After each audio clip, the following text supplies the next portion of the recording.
įspūdį kaip moteris, žavi moteris, suprantat.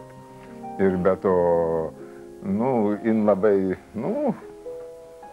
moka patikt.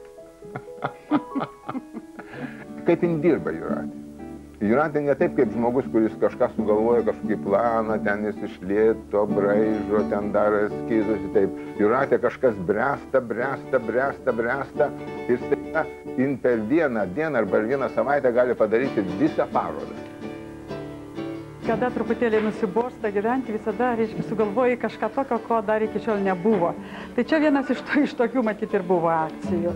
Pirmoje eilėje tai kažkaip brenda idėja iš viso daryti piešinio akciją ir aš toliau ją tęsiu ir jau metus laiko, kaip darau tokias parodas.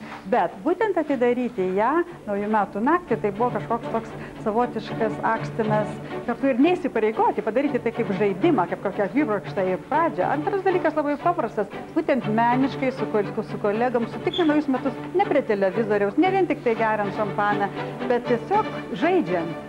O tol, kol mes žaidžiam, tol aš manau, mes jaučiamės menininkais.